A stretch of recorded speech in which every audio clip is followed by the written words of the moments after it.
Thank you very much to Moshabane Group for really being one of our sponsors for the previous panel discussion and for leading that very well. And I'm so glad to learn that, some of the inputs that were shared, you guys are taking them, you're running with them, and you'll be contacting them. So I'm very, very happy. Please don't forget to visit our virtual exhibition online and also to hashtag Skills Summit 2021 on all social media platforms. Without further ado, allow me to then lead to the next discussion, which is skills development in the mining sector. And facilitating this panel is Ms. Dionne Kerr, who's the CEO of Siaka Consulting. Dionne, welcome, and welcome to your panel as well. Over to you. Thank you, and good afternoon or morning still rather, everybody. We'll be moving along quite quickly today. A big thank you to our two guest speakers. Andre Vanzale joins us as the Director and Principal Consultant of SRK Consulting. He has more than 13 years in the mining industry, having previously worked for AngloGold Ashanti. And combining his engineering degree with his master's in financial economics and econometrics, he does extensive work in government advisory, mining company and project valuations, specializing in mining business development, decision-making, and mining conventions. Welcome, Andrew. Hi, thank you, dear. We're also joined by Oggy Williams. He is the Associate Director for Inon Africa.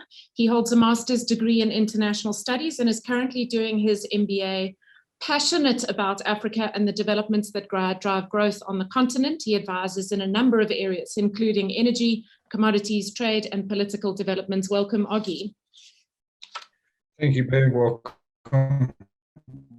So this morning, we're going to chat a little bit about the skills development landscape, and skills development, a huge amount of pressure put on this topic of skills development as we see the emphasis that is placed on skills doing two things. First of all, making sure that business is able to meet its requirements for productivity and competitiveness in the market. And secondly, as a means to try and address our alarming unemployment rate.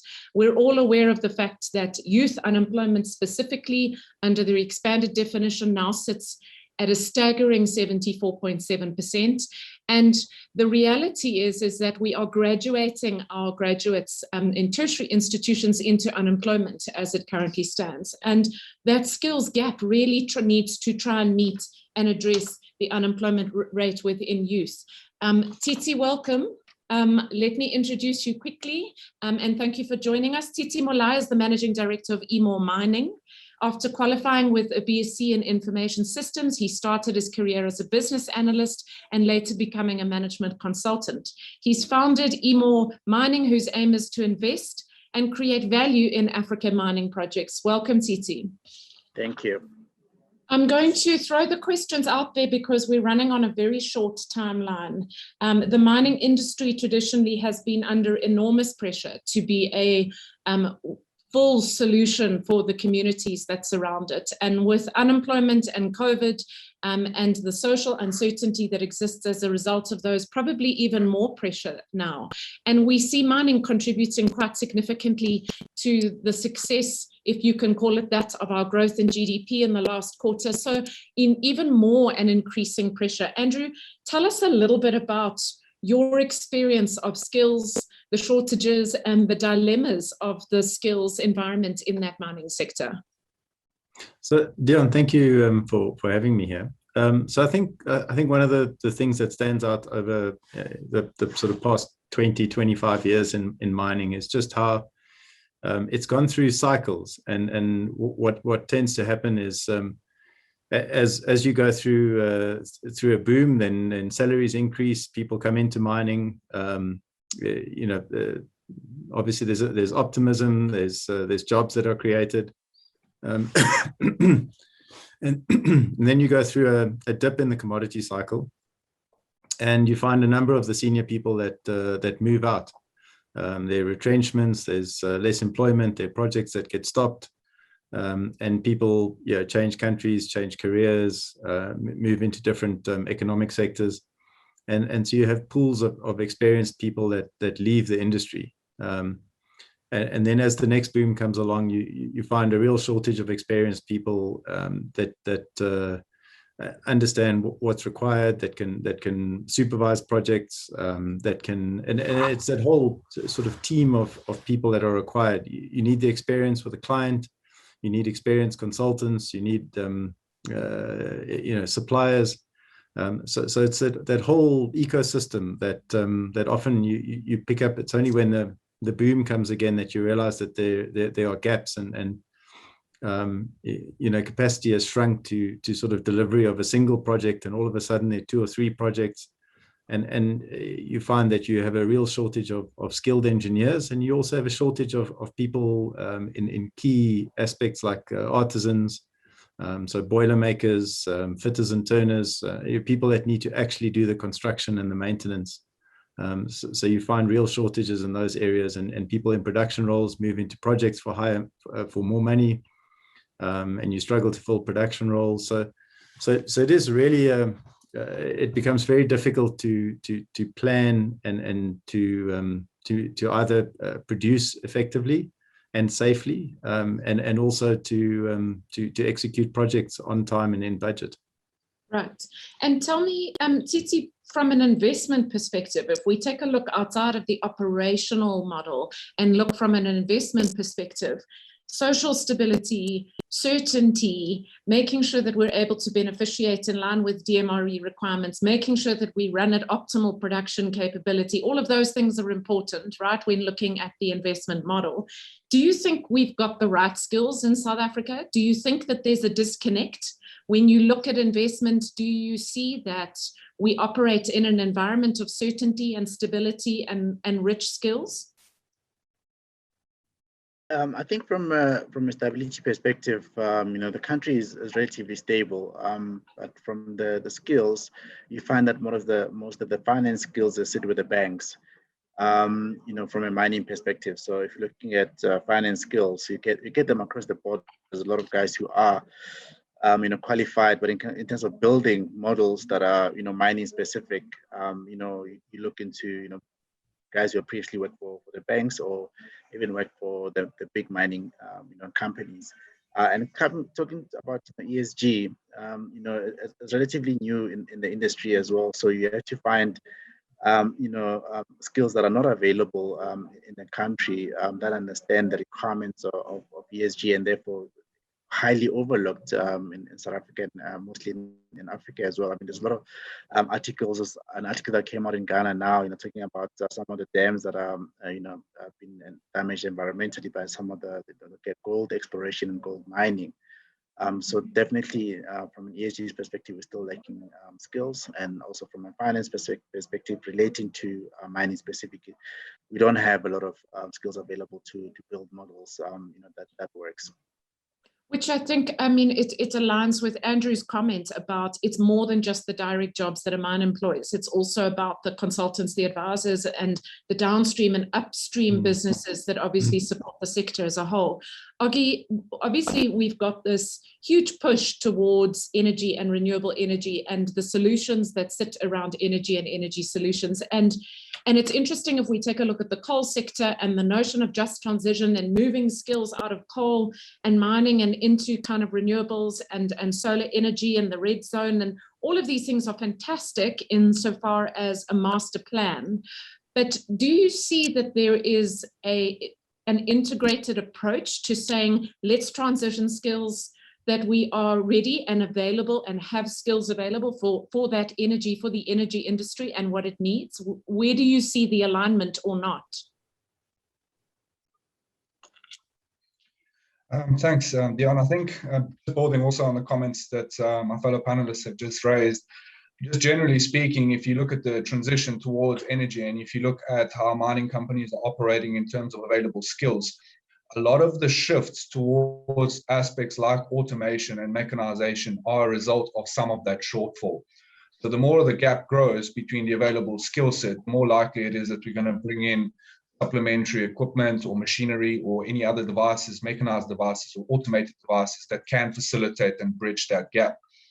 It becomes a little bit tricky, building on Tsietsi's point about how do you actually then connect that to ESG, because the more disconnected that communities become from the operations of mining companies, especially the larger conglomerates that are able to finance upgrades in mechanization and automation, the less likely it is that they're actually going to be integrated into the value chain. So bridging that gap has to start right from grassroots, from even school level all the way through until you get out of university. It needs to be essentially built into local community culture, if you can say it. It's not about working on the mine as though you would in the olden day scenario of pick and shovel. It's more a understanding that there's a lot of value addition that's being drawn out of the mining sector, and that there's a lot of subcomponents of it downstream in the supply chain that actually there is space for participation. But that's not going to happen if we simply look to pull graduates out of our universities now. We need to be building that in place at a much earlier stage. If you look at ESG initiatives that the larger conglomerates are making, like Anglo American, for example, or even South 32 when they were still more active, you would see that, yes, they want to implement initiatives, and yes, they want to be able to say that it's had beneficial impact. A lot of the feedback from communities is disjointed in terms of what's being put on the table and what they actually require. So there's a lot more need, I think, in terms of communication and engagement between the communities and the mining companies. And especially over the last year, I think quite a big shift has happened in that regard.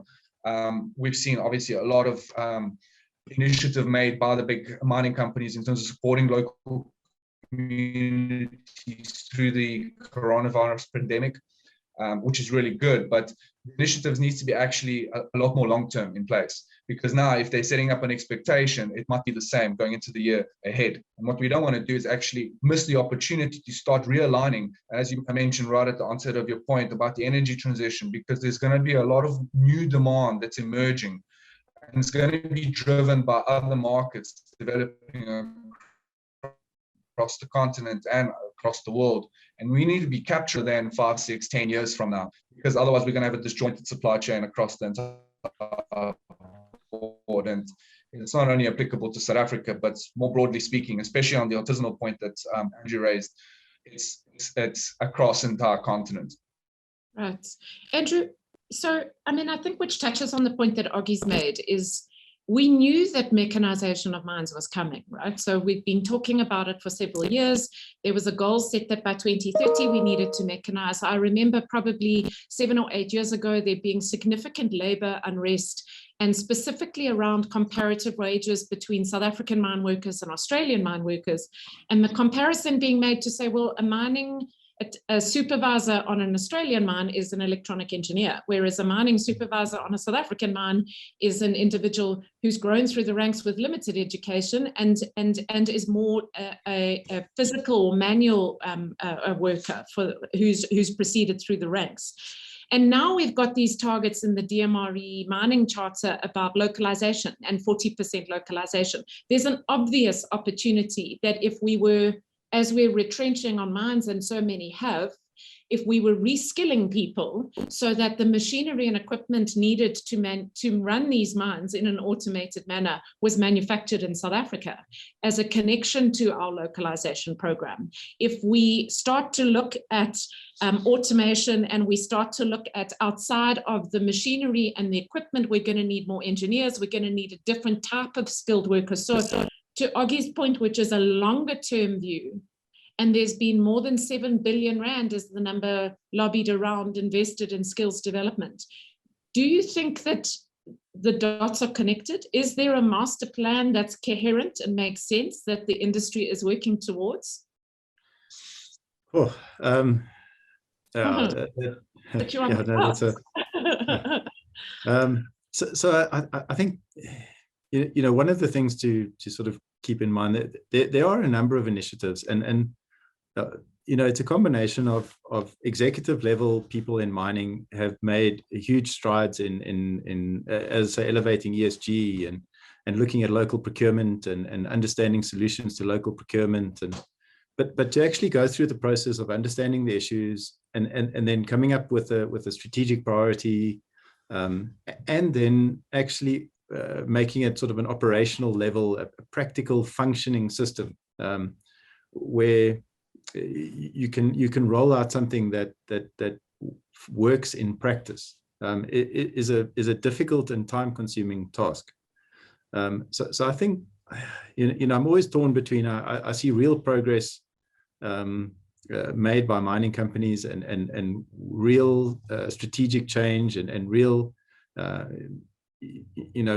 we're no longer, where it's no longer just sort of whitewashing or greenwashing or whichever sort of term that you prefer, but where there is real meaningful change. At the same time, though, it is really difficult to roll out, and it's particularly difficult when you have such wild fluctuations in earnings. So one of the initiatives that was being targeted a while back was an actual test facility where new technology could be developed, it could be trialed, where there could be cooperation between manufacturers and mining companies, and you had a practical setting where you could actually test equipment. And then we had COVID, but it was a year or two. It took a couple of years to identify the correct location, to actually sort of get people on board, and then you have COVID coming in, and then that site is shut down and being used for other purposes. You've gone from companies making almost no money and looking desperately for ways to keep some people employed, and to now some companies making excellent returns and looking to develop projects. And this is all in a very short space of time. And in between this, you're trying to roll out meaningful local procurement initiatives and address gender imbalances and other transformation objectives. So it's a complicated environment, and it's one that changes quickly, and it's difficult to really sort of nail down a strategy that works. Right. And while the pressures, it's like being in the middle of war and trying to plan for recovery, I guess, isn't it? Tsietsi, your journey started in information sciences. I mean, not mining, obviously. Do you think youth in South Africa, we talk about Oggy's comment about it's not just about youth, it's actually about really developing rich skills and addressing some of the skills gaps that exist in the more specialized and technical areas. But, for youth, do you think that they see mining as a career opportunity, or is there still a stigma attached to it kind of being unsexy manual labor? Yeah, I think mining has been traditional for the longest time, and we find that when you're looking for skills, that you find most universities, they'll train engineers, and you have other technicons training the less skilled labor who work underground. From a data science perspective, from AI, I don't think we've made a lot of progress from a skill development perspective, and that's where mining is heading. So it's still a huge challenge to try and attract new and young people into mining. And I'll speak from an entrepreneurial perspective. You still require traditional skills that you get from university, from an engineering degree, to get into mining. So if you're like someone like myself who comes from the outside, it becomes very difficult to get in and bring in like different skill sets into the industry, because it's so traditional. So there is room and space for young people to be more creative around mining. Andrew spoke about how mining is so cyclical. We lack long-term planning in South Africa and in Africa, because we know that in the mining industry is it's related to the commodity pricing, and that the cycles depends on what happens in the economy. But from a long-term perspective, the mines lose money, but they also make money in commodity booms. We haven't done a lot of exploration, for example, in South Africa. There's a huge gap trying to find extra resources. We might be lagging a little bit behind from battery storage and EVs. We have bushveld minerals pushing vanadium.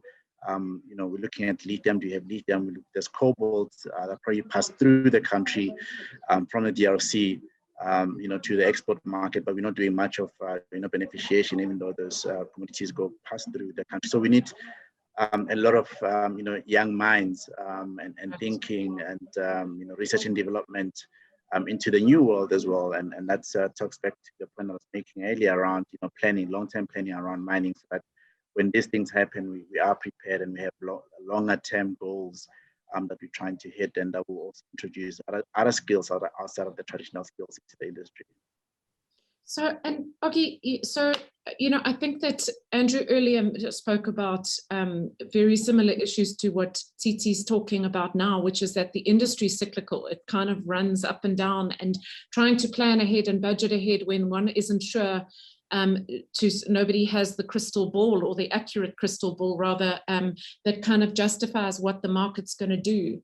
How do we compare to the rest of Africa? Is there a model in Africa that we can learn from, or are we really sitting at the forefront of being in a position where we could guide or influence the model for making sure that Africa as a continent has the right skills to maximize on its mining resources?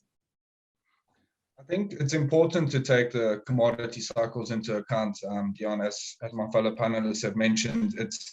It's the case of us being prepared enough and flexible enough so that when the boom does come, we can simply increase capacity. If there is a downturn in that same boom, we can downsize that capacity, redeploy the available skill sets that we have so they're not sitting idle or essentially moving on to another entirely different industry, like what Andrew mentioned right at the onset, with there being almost an exodus, especially at the higher levels of corporates.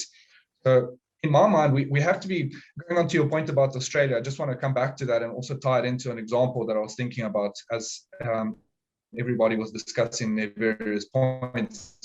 If you look at Australian mining in comparison to places in Africa, yes, it's a lot more mechanized and a lot more automated. But what we should actually be looking into is, why are they automating it more and more? Because there's fewer and fewer people working in the Australian mining space. It doesn't employ nearly as many people as our own sector. And yet it's considerably more automated. And if you look at the type of processes and systems that are embedded in that mining space, it's very technologically driven. And you see some application here in Africa in that regard. I believe the first fully automated gold mine is in Molai, was set up in probably about a year or so ago. So if you look at that, it's already happening. And also in Africa, it's already been happening. And I think here in South Africa, we're a little bit behind in that sense. I'd like to go back to the point about, how do you ensure that there is throughput of skills coming through the universities so that you do have an available pool to work with. And something that's over the course of the last couple of years in doing my own studies on my MBA, one of the big examples that's always stood out to me is this test that they essentially perform. It's like a litmus test for managers. They get them in a group, in a large class, and they break them up into little groups, and they give them what they call the marshmallow test. I don't know if anybody on the panel has heard it, but just as a quick recap, you basically get a string that's about a half a meter long, some duct tape, also about half a meter, about 6 pieces of spaghetti that are hard, and a marshmallow. And you're given 15 minutes to try and build a tower with dropping the spaghetti, the marshmallow on top of the spaghetti. And bear in mind, inside MBA classes across the world in the top universities, you got some pretty smart minds. So once they had done the initial run, and they've compiled some data from aggregate group settings where this experiment is basically being held, they found some interesting trends. For one, the most clued up guys and the best structured platforms are naturally those by engineering students. So the guys with the engineering backgrounds have that ability to think out of the box and look at it from a perspective of how does the system need to work in order for us to get the marshmallow on the top. Across the other, all of the other candidates across various industries, everybody performed at different levels. But the most interesting finding of the entire study is that when you put the exact same experiment in the hands of 6-year-olds, they actually perform a lot faster and a lot more efficiently than you would if you put it in the hands of 35-year-olds. By the same token, you got to start asking the question: how is it possible that a group of 6-year-olds is able to put together this tower quickly and efficiently better than those that are actually 20 years more experienced naturally and have a lot more knowledge than a 6-year-old? And what they found is that the reason why they're a lot more efficient and are able to get through the work is because they look at the problem, and they test. And if something works, they each complement one another, and they start building on top of each other's essentially efforts. Whereas in the older cohorts, you find a lot more discussion, a lot more debating, a lot more, well, maybe this will work, maybe this won't. And then they try and calculate the theory rather than actually putting it into practice. Obviously, we're all trying to account for risk and trying to minimize that. If we take that exact same concept and we transpose it onto the mining space, right? Why is it that we are not looking at 6-year-olds at primary school and putting a remote control in their hands that's able to pilot a little truck? And over the course of a year or whatever the case may be, they are being tested on how well they can remote operate this little truck. It's a very easy thing for a child of age 6. It's almost like a no-brainer activity. They will be excited. They will be interested in it. But down the line, you can start scaling that up to a 10-ton truck. It actually moves a lot more weight than a little scaled model. It starts with little ideas like this in my mind. We've got to be embedding them inside our schools so that it does make it look more enticing to be in a mining space, because right now, in my mind, the view would be still the same old school shovel and pick. You're going down on the ground with a helmet on your head and a light on your forehead. So if you have that mentality, there's never going to be any progress. Everybody's going to try and exit out of the sector, and then we're going to fully automate it, and we're going to have a 400,000 shortfall problem in terms of employment. That's actually going to be a lot bigger. Right. I can go on this example quite a bit. Yeah, I think you make a very good point about us moving towards an environment where we're becoming more disconnected with our communities, which is significantly risky in any sector, I guess, but more particularly in mining.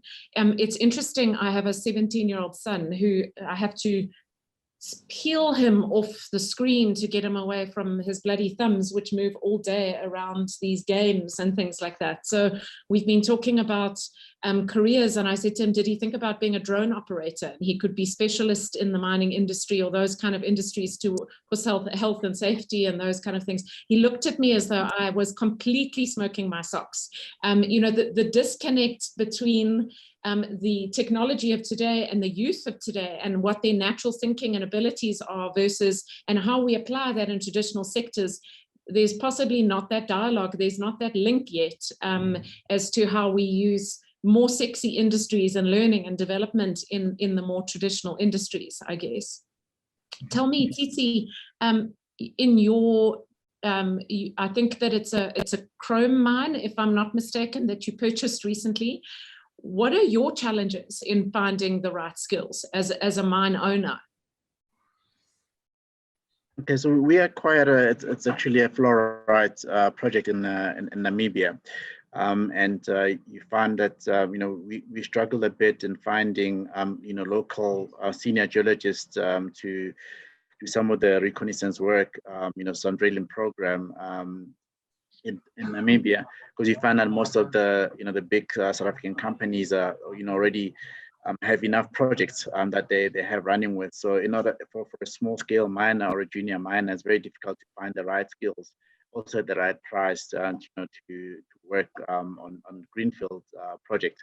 And as you might know, most of these greenfield projects are self-financed because you don't have institutions like the DFIs in South Africa who don't fund early stage projects. So you have to be at least at your PFS or DFS stage of the project to get some sort of financing. So it's a double whammy. You don't have the money and you also don't have the skills to help with the project. I think that's where innovation comes in. How do we find better ways? You mentioned drones. How do you find better ways and cheaper ways of doing geological work on mining projects without spending a lot of money? And how do you get newer skills into the mining space? We, as I said earlier, we don't spend a lot of money into exploration, and we haven't done it in South Africa for the past couple of years, as compared to other countries. And in order to grow the industry, we need to find new resources, and the sooner we do that, the sooner we can employ more people. So, like I said, it's also a double whammy because you don't have the skills to do the exploration, and you also don't have government support or money to put it into those exploration projects. So it is kind of tough, but we get along.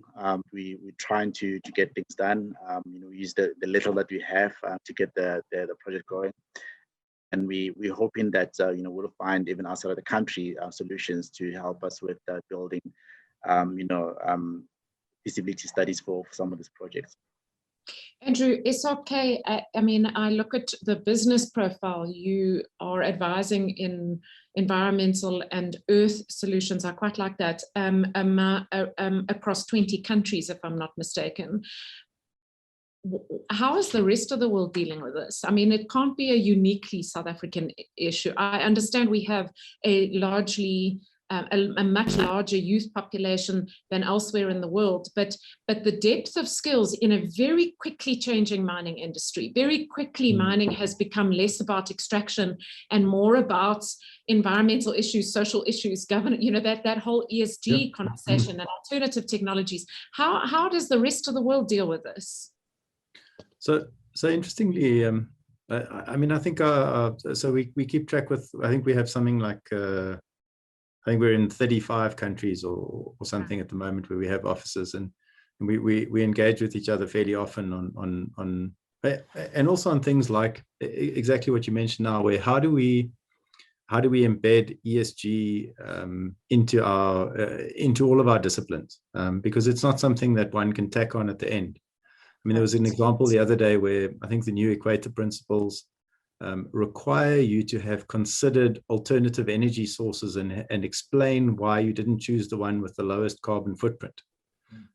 So you know, you sit with this thing where we talk about skills development, but here, not only do I need an experienced electrical engineer, but I need an experienced electrical engineer who's also up to date with developments in hybrid power, who's also up to date in the calculation of carbon footprint, who's also aware of the fact that the Equator principles have changed, you know, which is something that's not technically in his field. You know, he didn't, you know, so we have, you know, so as I say, you have that challenge of you have to find somebody who has experience and as a pure engineer, but you also have to find somebody and create a culture around them where people want to keep learning, where people are, you know, take an interest in the fact that ESG rules are changing, that approaches are changing, that technology is developing, that it's not just enough to know how to design an electrical supply system for a shaft, which in and of itself is complicated, but you also need to design it and consider different power sources and how that carbon footprint, and then take into account local procurement and local supply chains and address gender imbalances in your workforce. All while doing all of these things. So it's a, you know, so I guess I would say to people that if you're looking for a challenging and exciting career, you know, it is certainly challenging. And if you can try and find a way to feel like you're getting on top of things, you could be mistaken, but you may also then, you know, sort of be meeting the challenge. So those are the things that we're looking at. And I think in the South African setting, and in African mining generally, you know, we've pioneered a lot of the social engagement strategies. We've done really good work trying to understand resettlement, and more so than much of the developed world, where very little mining actually takes place. So in lots of ways, South African and African mining is at the forefront of many of these things. And we focus a lot on the negatives, but a lot of really good knowledge and skill has been developed locally. Right. Tell me, Augie, if we take a look at government investment in skills development, and I'm not talking about our state of education, it's not a political conversation, but we have these employment incentives, we have the youth employment, we've got tax rebates, we've got SETA rebates, we've got SETA direct investment, the National Skills Development Scheme. A company in the way in which skills is structured in South Africa can claim realistically around 65%, but actually up to 110% of its investment in skills development back. And then we've got commerce, which according to the Minerals Council has invested about 6 to 7 billion rand in the mining sector. Would it be accurate to say perhaps that there is insufficient collaboration between the government policy and objective around skills and what business needs, and that there needs to be greater collaboration politically and commercially between business and government in South Africa to achieve the objective? Well, I guess $1 million question in that sense, Dionne, but I don't necessarily think it's about funding. I mean, yes, it's important that there is financing avenues in order to get projects and bankability of projects. But again, you know, we're talking about what do you have available to work with? If government is putting a lot of incentives on the table for companies to get as many of their employees locally, or to staff their company as much as possible from local sources and to build supply chains locally, they have to again look at it. Is there the available skilled pool of people that are going to be able to execute all of this work? And if the answer is no, then it doesn't matter that you're putting all of these incentives in place. The companies that are essentially looking at that proposition are saying, well, we're still going to be in the same position. In fact, we're going to end up investing more. It's kind of like saying you can build on a particular area if you've got the requisite permits, but at the same time, you need to build a road that goes out of that area. And you need to build traffic lights that regulates the throughput of traffic in that area. So I don't necessarily think it's about financing. I think it's more about the culture of how you view the sector. And again, that's why I go back to the more simple examples of how do you actually make this an engaging avenue to pursue work opportunities. And I'd like to raise just the most important one that's been on the radar for quite some time, and that's artisanal mining. It's across the entire continent.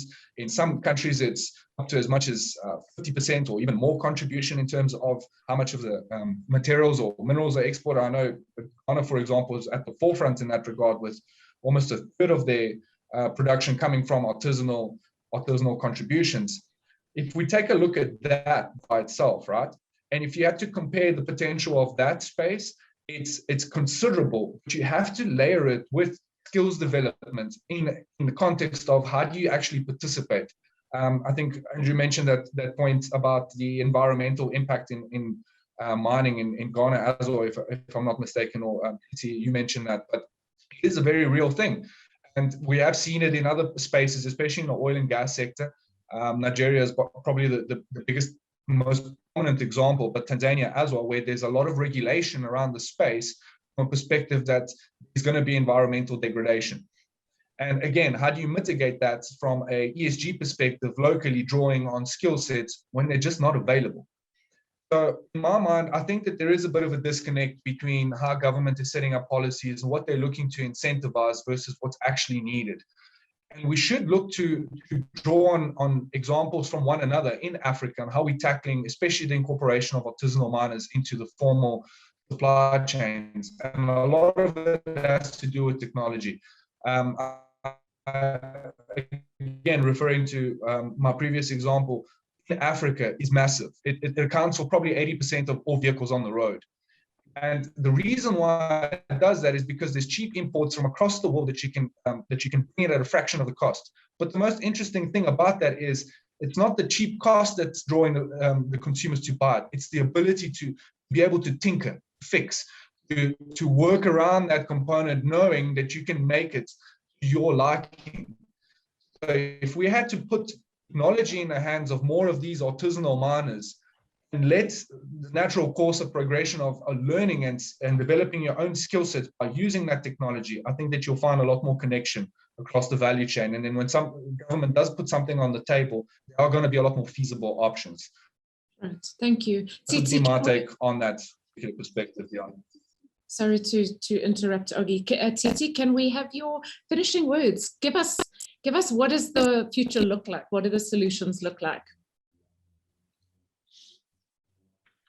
I think the future is, really bright and great for mining. If you look at, as Ofi was saying, the value chain of mining, from pit to pot, there's so many opportunities. If I start at the end, looking at mining logistics, we have backlog at the moment in the country, from rail to warehousing. There's opportunities there to build new solutions to get us to get more product out of the country. Before then, that part of logistics, there's also beneficiation. It's been talk of mining endeavors, beneficiating the minerals that we mine. So there's opportunities there to beneficiate minerals in our country, but also in our neighboring countries. We know that DRC has got all the minerals you can think of in the continent or in the world. And there's an opportunity to, beneficiate, some of the minerals in our neighbors in our country. There's energy solutions, there's ESG, there's even, some guy who's looking at mining the moon. So the opportunities in mining are endless. And I would encourage young people to learn a little bit more, outside of the traditional mining. There are a whole lot of opportunities that are great, that are exciting. The including a 17-year-old. So maybe he might be interested in mining the moon. Yeah, I'll put him in touch. Thanks, Tsietsi. Thanks very much for your time. I know you have to log off. Ogie, your finishing words? I think, again, Dionne, we need to be embedding the view that the mining sector has got a massive contribution to make, not just to the local economy, but to the global one. If we look at how many minerals are coming out of Africa alone, like what Andrew was mentioning earlier, we account for the bulk of them. Aside from a few other places in the world, the most developed mining sectors are here in Africa. So what we need to be doing is aligning with the transition, especially in terms of energy. As the demand for new minerals picks up, we need to be prepared with appropriate technology to be able to mine those minerals cost effectively, while also bringing in a suitable and skilled supply chain of human resources. And then also at the same time, the downstream aspect of adding more value to each of the minerals that we are actually exporting is necessary. Because if we create that entire value chain and we're actually housing it here, the opportunity for us to really maximize the contribution of the mining space is exponential in my mind. It's like I say, the disconnect is too big at this stage. And I would go to grassroots levels. I would try and structure curriculums and systems in those places where communities are dependent on mining companies for employment, but not only from the perspective, like I was saying, pick and shovel. Start embedding those more niche skills and technological aspects within the curriculums now. If you have to put a smartphone in the hands of an 8-year-old, 10 years from now, they'll have even less. What am I saying? A year from now, they'll have that thing unpacked more than you and I or anybody on the panel. So do the same with all other digital technologies and start integrating it. That would be my biggest recommendation. Great. Thank you, Ogie. Andrew, your finishing words for us, please. I'll keep it very short for the sake of Thabang, who's nervous. Yes. Energy is going to drive so much of energy, and decarbonization is going to drive a lot of mining demand, and it's a lot of the challenges in mining. And how we integrate that in the sort of broader ESG space and within the sort of society at large is a big part of how we'll be judged as successful or not. Thanks, Andrew. Thank you very much, both of you, for your time and your incredible contribution. And hopefully we've given everybody a little bit of food for thought in trying to come up with solutions to what is such an important topic for us to drive South Africa's agenda forward. Thank you for your time. Thanks, Dionne. Thanks, Ogie. Thank you, Thanks, Thabang. Andrew. Nice meeting you. Thank you, Thabang. Nice start. Bye.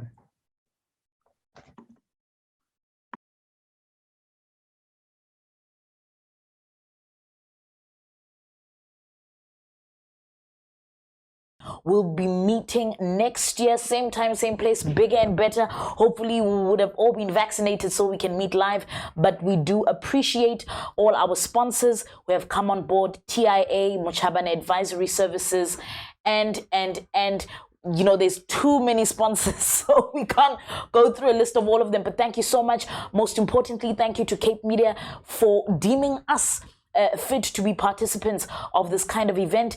And most importantly, thank you to all of you, the delegates, and all the panelists and the speakers that made sure that this event is a success. May we continue to rely on the market and you know, soar even higher as the eagles that we are. May we continue to provide solutions to problems that are in industry. May we charter forward and understand that skills development relies on us to be pioneers and to make sure that the change we want to see, we take responsibility of that. With that, ladies and gentlemen, I am signing out, and I say the sky is not the limit. It is only the starting point. Thank you for tuning in and for being with us in the Skills Development Summit. Until next time.